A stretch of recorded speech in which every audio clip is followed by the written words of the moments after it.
In Task 1, I've been given a spreadsheet which contains the daily sales for Monday to Friday for each of our stores, and I need to calculate the total sales for each city for that week. I also need to format all the values into the US dollar. And finally, at the end here, I need to calculate total overall sales. Okay, I'm going to start off by formatting the values. I'm going to highlight all the values.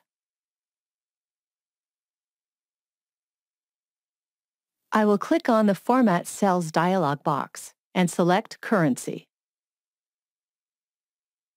I will scroll down here looking for the US dollar and click OK. That's the formatting done. Now I need to get the total sales for Abilene. I will create a formula, so I'm going to type equals C4 plus D4 plus E4 plus F4 plus G4. And hit Enter, and that gives me the total for that city. Oh, I think I have a quicker way. I'll use the sum function, equals sum, bracket.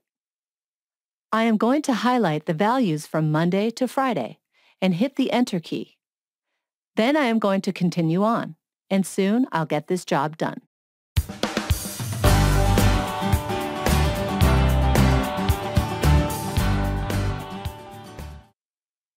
Okay, now I have them all done. And now I just need to get the total sales here. So I go equals sum, bracket, and I highlight all the values. All the way up there. Hit the OK key. There, that's the job done. Great.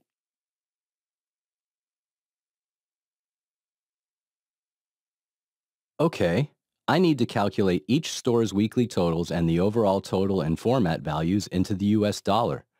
I will highlight the values by selecting the first row of values and then use the keyboard combination Control-Shift-Down. I will then click Auto Sum. I will format to the US dollar by clicking here.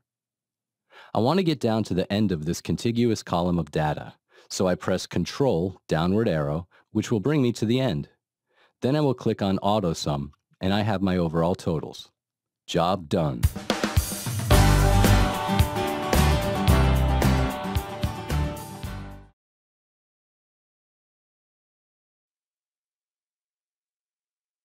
In Task 2, I am using the same spreadsheet. I have the sales from Monday to Friday for each of our stores, and I have the totals in here. Now each store gets 2% of the revenue as a bonus, and here on the bonus rate sheet in this cell, I can see the 2% bonus rate. Okay, what I'll do, I'll create a formula, so I will type equal. I am going to grab this value here, and I'm going to multiply it by 2%, and hit the Enter key, and that's Abilene Store Commission done. Now I'll do the next one for the Akron store, which is this here. Multiplied it by 2%. Great. I'll keep going. Soon I have them all done.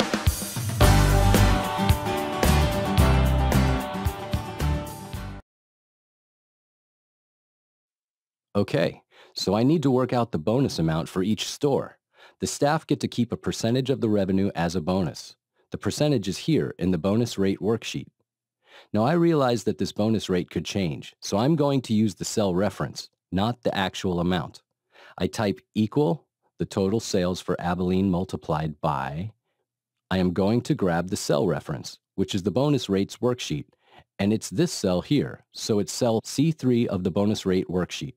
Now I'm going to be copying down this formula, and if I copy it down, C3 will become plus 1 C4, then C5, etc.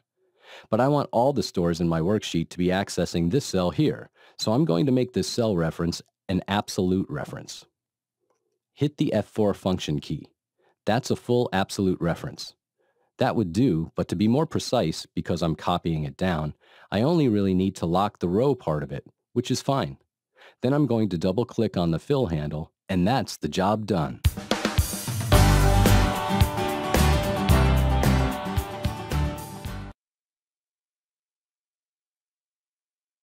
In Task 3, I've been given this spreadsheet, and it's a list of the sales made by our salespeople. Every salesperson is to get a $2 bonus for every sale they have made. So I will need to count how many sales each salesperson made and then multiply the total by 2. I need, for example, to count how many sales Mike made, like 1, 2, 3, and all the way down. It's quite a substantial list of over 900 items. Okay, so one way I think I could do this, maybe if I sorted the records here, so I've got all the bills here.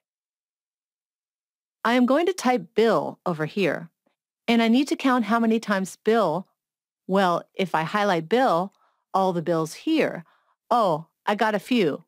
All right, and it's telling me there's 119. I could go up here to the cell opposite bill and type in equal 119 multiplied by 2. Bill is going to get a bonus of $238, $2 for every sale he made. Right, so I keep going and I will soon get this job done.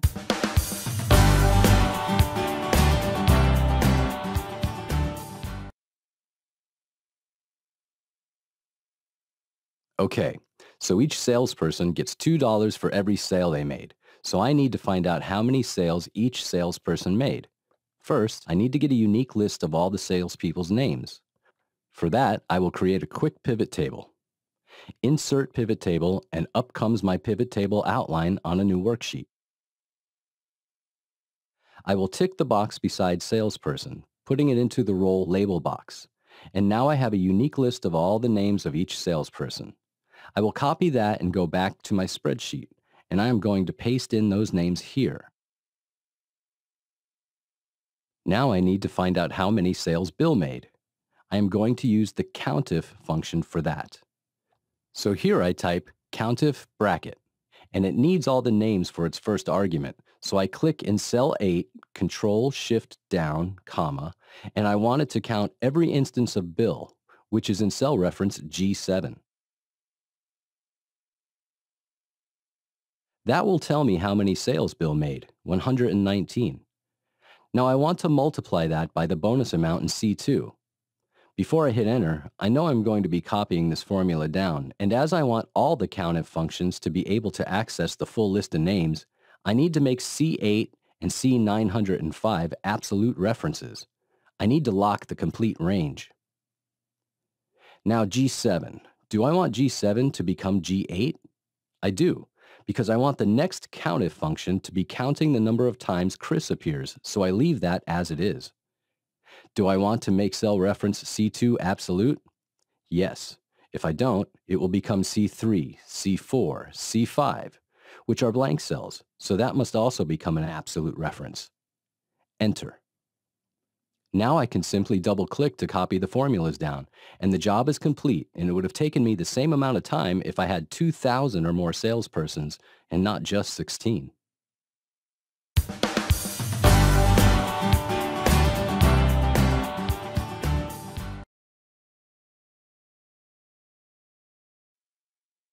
In this task, Task 4, I have a list of our products, the description of each product, its price, and its current stock position.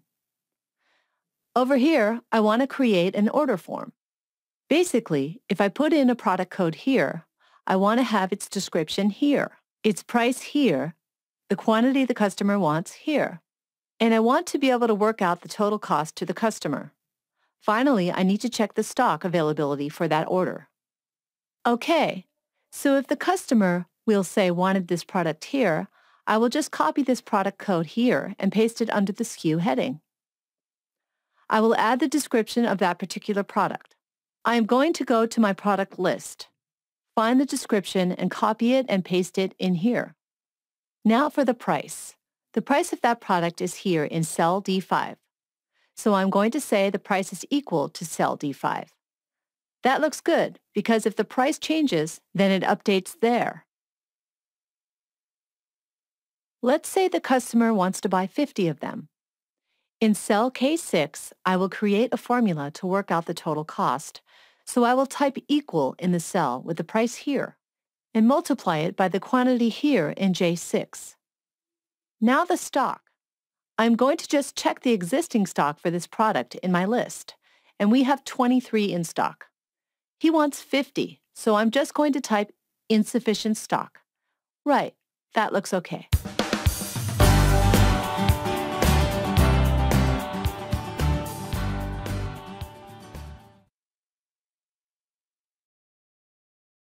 Okay, so I have my product list, all our product codes, descriptions, the prices and stock situations, and we want to create an order form over here, which will work out the prices and check the stock, etc. We're going to be inputting a product code here. I'll just put that in there as a sample. Now we want to get its description. I know that this list is constantly changing. We're constantly adding new products, deleting products, we're sorting, etc. But I need to be able to get the description of this product code no matter where it is on the list. So I am going to use a VLOOKUP function to do that. VLOOKUP, look up the product code in this cell reference here, comma, in our list. So I am going to highlight the first row, Control-Shift-Down bracket. I want to bring back the description, which is the second field, and I want an exact match and bracket. Now I want to get the price in here. Again, I know this list could be changing all the time, so I can't assume that the price is always going to be in cell D5. So we're going to create another VLOOKUP.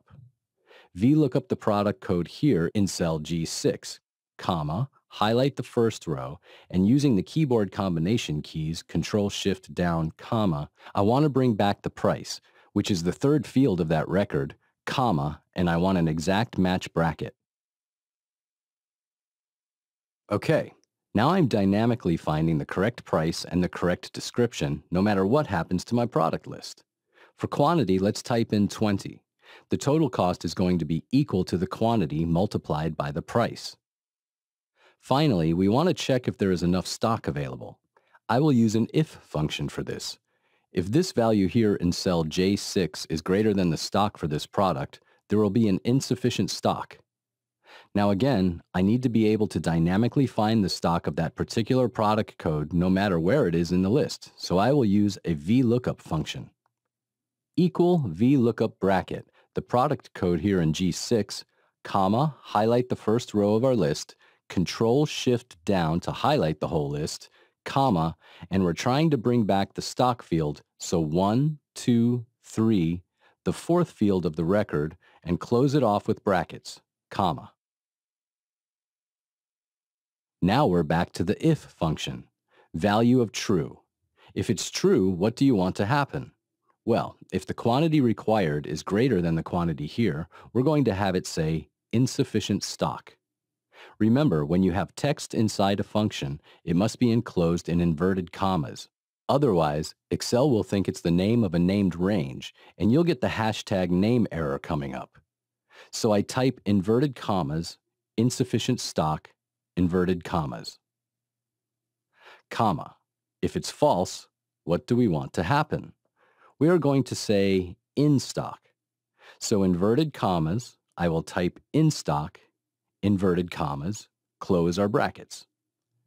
Notice the bracket is a dark, then lighter dark color. This means there's enough brackets there to balance up. As we can see, it's telling us there is sufficient stock available for that particular order. Great, job done. If we add, delete, or sort our list, the order form will still work perfectly.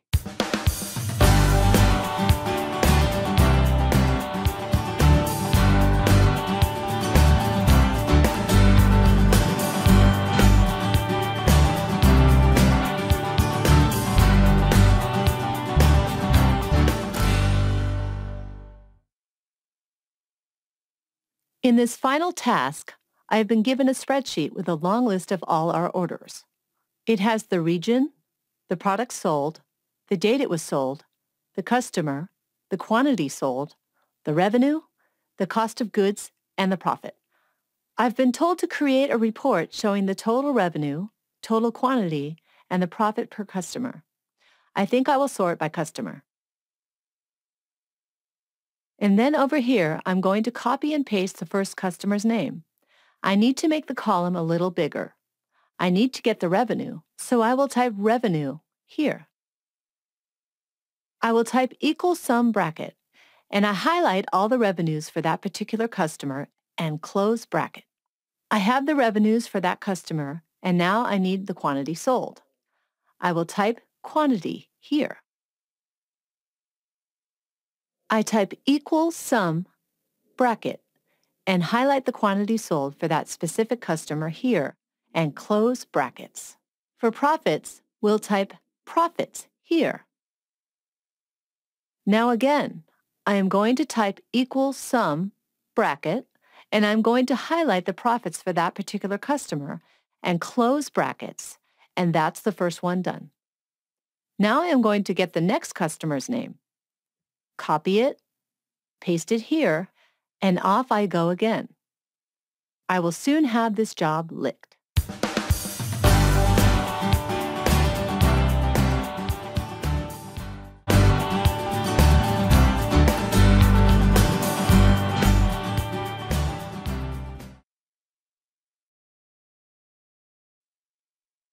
Okay, so I have a list of all our orders, and it's quite a long list. I need to create a report showing the revenue, profit, and quantities sold for each customer. I will use a pivot table. Click the Insert ribbon, Pivot Table, hit OK, and I have a new worksheet with my pivot table outline.